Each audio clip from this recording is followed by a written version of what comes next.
gang. Love and respect. You might have some cool fans, but mine are the best.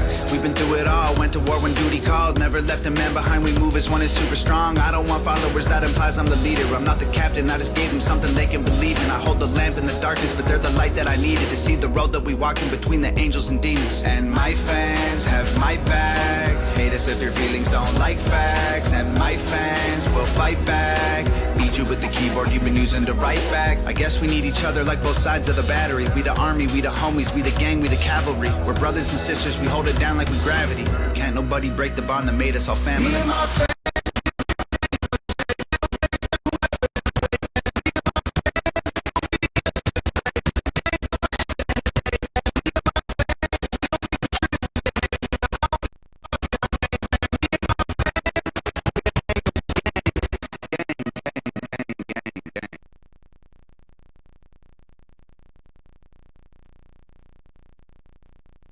Oklahoma weather can dish out some of the worst punishment in the world. Hi everyone, I'm meteorologist Tuttle. But now you can fight back by installing Class 4 impact-resistant shingles from Ferguson Roof Systems. These shingles can withstand large hail, heavy rain, and hurricane-force winds, all while keeping your home safe and dry. And the best part? This upgrade is completely free for many homeowners. So call today to start reaping the benefits these Class 4 shingles bring, including a discount on home insurance. Only at FergusonRoofSystems.com.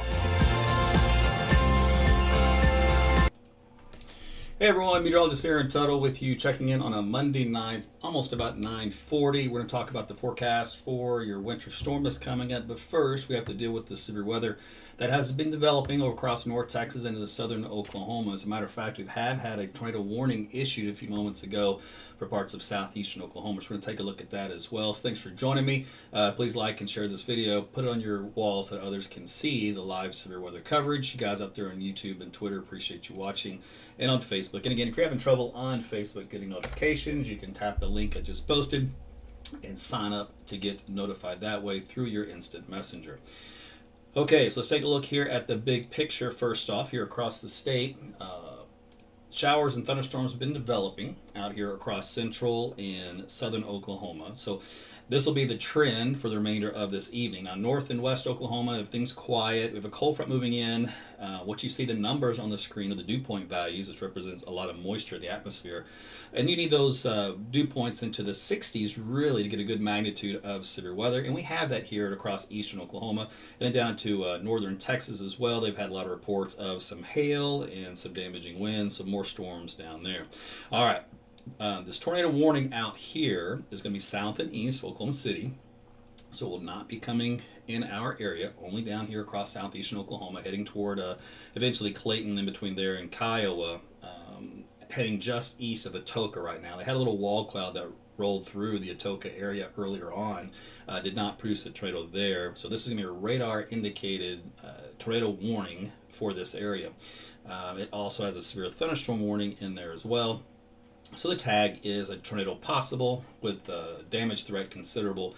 Obviously, if there is a tornado, you can get damage with that. Radar indicated max hail size about 1 inch in diameter, 70-mile-per-hour winds. Locations within the path of this particular storm. Atoka, of course, just east of you now, but Caddo, Stringtown, Lehigh, Tushka, Caney, Lane, Atoka Reservoir, Bentley, McGree-Keek, Redden, and Darwin. So be on the lookout for this particular storm. Make sure you're in the shelter, so it's always the lowest floor of your home or your business, away from all outside walls and windows. You don't need to go and open up windows. It's an old myth. You just need to get into the most center part of your home, underneath, if it's a staircase, if it's a bathtub, if it's a closet, any of those things will do. And make sure you cover your head. I always tell, if you've got kids, put the sporting gear on them to ride this particular storm out as it moves off to the north and east pretty quickly, about speed of about 32 miles per hour. So it will be moving and probably at some point diminishing as far as the rotation is concerned. It wasn't that strong earlier when I was looking at it. We're going to look at it here on this other radar view. Right over Redden is the large area of the thunderstorm. It's in this little red polygon is where the particular tornado warning outline is. And if I do look at the velocity data within that, it's a very broad shear area. So there's no strong couplet within this. So at one point, maybe because of the wall cloud was seen earlier on, and at one point, the couplet right around Atoka County, south of Stringtown. Right here in this little section, it was broad, but the winds picked up on both ends, and I think it was an anticipatory tornado warning, because at this point in time the algorithms predicted a tornado development of about 29%. So I think that's what triggered the warning. There hasn't been anything confirmed that I've seen so far. But anyway, we'll continue to watch this one. This is down here in southeast Oklahoma. This is south of McAllister area, so this has been the favored area of severe weather for the remainder of the evening, all the way down here toward the Ardmore region and back down here into North Texas. All right, we're going to get back to this here in a moment, but I want to bring you up to date first on that aspect of our severe weather. All right, now we do have the severe weather to talk about first, and we'll go ahead and do that. So here is the satellite viewpoint here. So what we have is our upper level disturbance is pretty much right in this area here, and as it comes out, it kicks through all this Pacific moisture that overrides out ahead of it, and it helps to trigger the clouds, the showers, and yes, with some instability, because you do get moisture from the Gulf of Mexico that comes in, and it rises up here, and it feeds all in. You get your nice little cluster of storms. You can see that's anchored right here across the same area we just showed you on the radar. What you can also see in this little region right here, see this white area moving southward? That is the Arctic air spilling southward. So this Arctic air will be making its way on into Oklahoma for the remainder of the evening and overnight. All right, so that's how that particular area looks as far as the structure of the storm system. We have temperatures today that warmed into the 70s statewide. We talked about we did have the humidity that has returned thanks to those higher dew point values. This is the mesonet, which does show dew point values here in the 40s and 50s. So that means your severe weather potential is very low, if not zero, in this region. Because of that, maybe sometimes you get some wind just because the atmosphere is a little drier. So it's not necessarily so much of a storm process induced damaging wind. It's more of an in training the environment damaging wind. But otherwise, low 60s down here in southeast Oklahoma along the Red River. So there's your higher probability of some hail, potential for a tornado, and more damaging winds. And look up here to the north. See, this is all north winds gusting up to around 25 to 30 plus miles per hour. And temperatures are falling into the 20s very rapidly, from readings currently out ahead of the front into the 60s, falling into the 40s, 30s, and then 20s very soon. And that'll be the trend overnight tonight. So there is that large area for the slight risk of severe weather from the panhandle, or excuse me, from the northwestern Texas, I should say, on into Oklahoma and southern Missouri and western Arkansas. And if you break that down into the threats, hail is a much larger area of coverage, and the hail sizes aren't that great. It's on the marginal side. The wind as well, and then there's your tornado threat. The brown shading is where the 5% ring is with the higher probabilities, surrounded by the green, which is basically just to kind of cover your tush, so to speak, just in case something happens in that area, although it's not very favorable. All right, so when you break that down here locally, low threat here for tornadoes and the hail. Like I mentioned here, quarter-size hail on the list of this, with up to about 60-mile-per-hour winds, mainly here across southern and southeastern Oklahoma. Same thing with the tornado threat down that area on the low side. But again, keep your ears and eyes open. Make sure you use an all-weather radio. Use my weather app, AT's Weather to Go. It's free, Apple, Google Play. It will alert you up to 15 minutes ahead of time that a tornado is developing within a storm. It's got proprietary algorithms that predict that, and it gives you that extra time to seek shelter. So it's invaluable. It's free. You got to use it. Meanwhile, eastern Oklahoma, same idea. Severe weather across this larger area. Why? Because dew points surge all the way to Tulsa here this evening, so a lot more unstable in that region. Does not mean the tornado threat is that high. Remember, the tornado threat is kind of mostly, if I were to draw a line, it's probably more likely kind of in this area here for the latter part of the overnight period into tomorrow morning. As we look at the kickstart of time, the models indicate the most lift, which is the brightest colors moving through the midnight hour. Then there's at about 3 o'clock in the morning, that shoves the lift now to the east. It takes those heavy storms with it. And then by daybreak, you can see how things have quieted down. The lift has kind of subsided. The cold air has moved in, and that's all she wrote. So it's a very short period of severe weather here that moves through. When we do look at the Cape and Shear overlay in the data, we can take a look here and notice that southeastern Oklahoma, pretty much right on the I-35 corridor, bounded here, probably kind of within this area is the sweet spot where the shear and the Cape is pretty decent. to produce supercell type storm potential and potential for the tornado. Here as we head into the midnight hour, you can see how it kind of shifts slowly to the east and southeast here at 1 o'clock in the morning, and there's 2 o'clock, 3 o'clock, so you can see how things are kind of winding down here. So it's a very short window, thank goodness, of how things ought to go. All right, speaking of which, here's a look at the latest model data, which shows you how these storms are kind of evolving down here. It does have some helicity tracks with them that indicates potential for any of the three: damaging wind, large hail, or tornado. And you can see how they're kind of anchored in that same area we focused on. That's midnight right there. Here's 1 o'clock in the morning. You do see some storms rolling through Oklahoma City. They're going to be weak, some thunder. That's about it. There's 3 o'clock in the morning. Those are moving by to eastern Oklahoma from 4 to 5 o'clock and 6 o'clock, and that's about it. Cold front will clear the state by about 8 o'clock tomorrow morning and drive out any light precipitation or storms along with it well east of our region. When we do look at the helicity tracks for the most likelihood of a potential tornado, you can see those darker red tracks. Those are down across southern and southeastern Oklahoma in that area. So that's where the most favored region would be for tornadoes for the remainder of tonight. So if you live in that area, make sure that you stay well protected. All right, when we talk about the rainfall totals, some brief flash flooding, believe it or not, could occur even in a drought type situation, as models are still going nuts with the rainfall amounts with these training of storms. And that's rainfall amounts anywhere from 1 to 2 to maybe even 3 inches of rain here across southeastern and eastern Oklahoma. So keep that in mind out there as well. Okay, so that's it for the severe weather. Let me take a quick look at the radar again. Then we're going to talk about your winter storm and the timing of when that's going to happen, and the precipitation type and all that stuff. So I got to keep eyes on everything. It's going to be a busy period here for a minute, so just bear with me. All right, so I've looked at that. No big change here in the structure of the storm dynamics. Don't see any significant immediate threat, but always seek shelter from a tornado. Never ignore one. All right, that's basically the way it always is. The latest update from about 10 minutes ago that came out on this, see if there's anything new. Severe storm capable of producing a tornado about 9 miles west of Daisy, moving northeast at 35. Radar indicated rotation we talked about, but pretty weak and broad. And elongated, so I wasn't overly impressed with it, but you still got to seek shelters in case something happens. Max hail size about 1 inch in that region for those areas. Okay, so we'll get back to this later. I'll touch base on that once we wrap up here with the winter storm situation. All right, so let's go here. So first off, we do have a large area that is under what we call a winter storm impact. Obviously, across you can see the yellow kind of cuts off here in the Oklahoma City metro area. So we're kind of on the western fringe of this. Same thing for Tulsa, you're on the northern fringe. Everything's going to be south to just about the northern fringe of Dallas, and then points to the east from there. And this will get massaged and updated as we go through time, as new data comes in and the Weather Service changes things up a little bit. All right, so what happened is we have the storm system coming in from the west. See all the bright colors that represents the energy in the atmosphere, the lift that's causing all the nastiness. But if you notice, that spiraling motion passes to our north. See that? But it's a really deep. I mean, look at all that purple and blue. That's a serious lift. So there's a lot of lift with this system.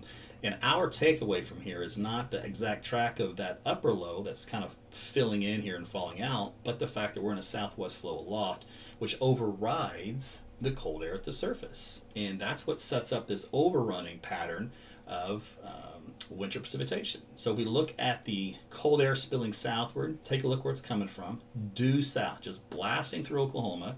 It doesn't put the brakes on. It keeps on going. It's all the way down now into Texas. We're still going into Wednesday, and look how it just kind of keeps building in. Now, the most brutal stuff, of course, is into Canada, where they're in the minus 20s and minus 30s up here, even into the northern plains. But hey, we're in the teens. That's cold enough. And down into Texas, San Antonio, they're about down to 33 degrees by the time they head into Thursday morning. So that cold air is going to be making its way all the way into Texas. Like we talked about on the timing for severe weather, we can also time out when the winter weather will start as well, looking at the lift in the atmosphere. So let's take a look here at Wednesday into the early morning hours. So this is going to be right about daybreak. We'll call it just 6 a.m.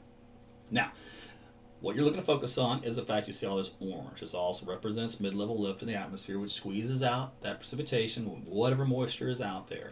And the key is that once that lift starts, it's like this much time before it starts to hit the ground. It's a matter of time, and usually it's on a short order. So as we head into, say, for example, the 9 o'clock hour in the morning, we've got some heavy areas of lift, which means we should have precipitation hitting the ground by 9 o'clock in the morning. You can see it's much heavier now as we head into the lunchtime hour across the eastern parts of Oklahoma. All right, still going, though, strong. Other parts of the state and into North Texas. There's Wednesday afternoon. There's Wednesday evening. And you notice that big first wave of those bright red areas moved off. That's the big heavy stuff. But this light stuff continues. Look at this lift, it just doesn't go anywhere. It just hangs out. And that goes through into Thursday morning. So there's Thursday morning into Thursday midday, Thursday afternoon, Thursday evening, and then Thursday night it's out of here. So it's a prolonged light period, mostly light, of freezing precipitation here across the I-44 corridor, but it gets heavier when you go south and east. This is what it'll look like with time. Get around these storms out here to the south and east moving away. I'm going to show you the big picture first. You can get the picture of all the surrounding states, and then I'm going to zoom in Oklahoma, if you can break that down for you. But let's see, here's, let's go to the morning hours. All right, so there's 6 a.m. So remember that lift I showed you? Look what's happening. It's generating all this sleet. There'll be a little bit of freezing rain kind of mixed in with it, but it's going to be a lot of sleet. Looks like a sleet storm again from the I-44 corridor, and especially just south. Right now, the miles are loving the Norman area, you know, Newcastle, probably down to Lawton, back up toward Tulsa and points south or Muskogee for a big heavy sleet band. And that extends a little bit more south, but then changes over to freezing rain, especially get closer to this red area that you see on the map. So this red area is representative of freezing rain versus the sleet. And this is at noontime on Wednesday. So you can still see it's heavy here in central Oklahoma and points off to the east. So if you have anything to do Wednesday morning, you don't have much time. I mean, you're going to have to be one of those early farmers that get up at 5 a.m. to get your chores done. Because other than that, you're on borrowed time. And what's going to happen is with that sleet coming down, it's going to get the roadways really messy really fast because temperatures are going to be so cold, it really won't melt. The very first, maybe first hour, you'll get some melting from residual heat in the roadways. And after that, I can't guarantee anything. And it's going to, whatever's melting is going to refreeze into solid ice. So it's going to be a mess. So make sure if you have any travel plans, you pay attention. I'll show you what you can do with that here in a second. All right, so there's Wednesday afternoon. That sleet's moved off to that big first wave. Freezing rain continues there in southeast Oklahoma. Notice it's in Arkansas. Notice this stuff's also in Missouri. And then that first wave is over with Wednesday night. But remember, the lift is still there, and it's going to generate our round 2. So here's daybreak Thursday. What do we have? Another round of freezing, mostly sleet here. Again, I can't rule out some freezing rain mixed in. It's mostly sleet. And then down south in the pinker area is the freezing rain. That's the liquid stuff that freezes on contact. I'll show you what that looks like here in a second. Meanwhile, there's your midday or mid-morning hours, and then there's lunchtime, and then here we go in the afternoon. So fingers crossed, if things go well, by Thursday afternoon, we may start to wind things down here in central Oklahoma. Otherwise, you can see it continues down across the southeast, and the system's over with by early Friday morning. So before I zoom in real quick, here's kind of what that looks like. So if it's warm in the atmosphere at all levels, from where we live, you know, here in the trees, all the way up to the sky, if it's warm, it's all rain, all right? So if it's develops as snow in the cloud level, and then it melts because it's a really warm layer of air that it goes through, and then it gets down to that shallow, cold Arctic air we live. It falls and it freezes on contact of freezing rain because this layer is pretty thick and pretty warm.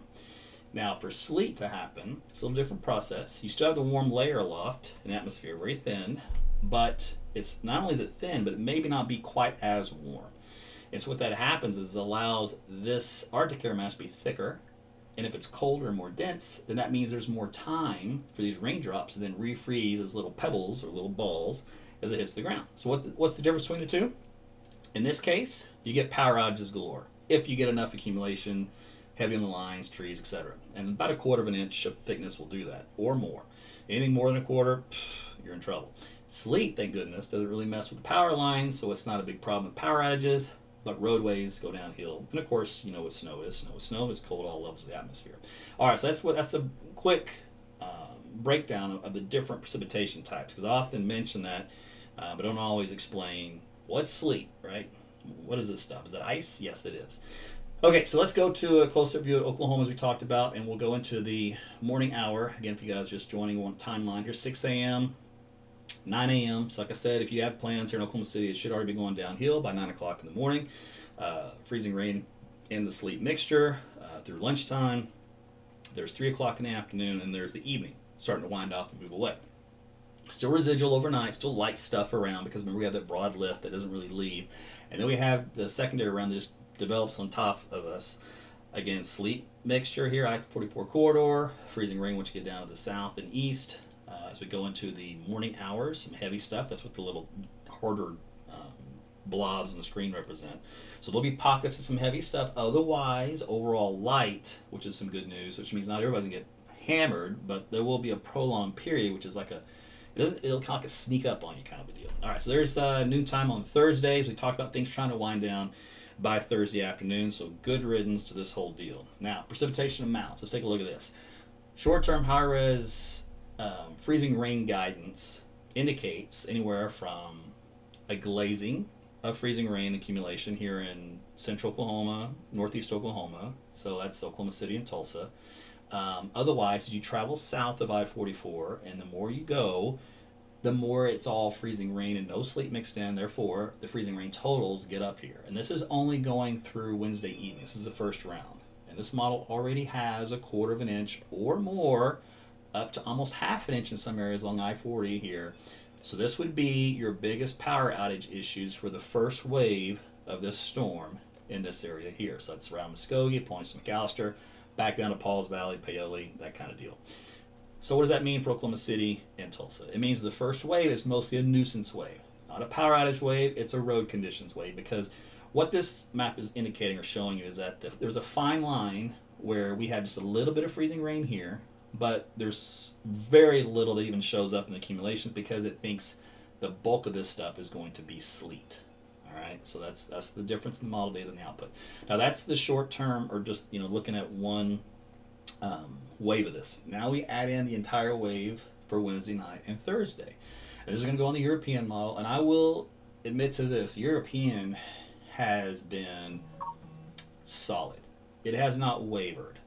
The problem is it's the most aggressive, and it's very hard to go against the European in the wintertime.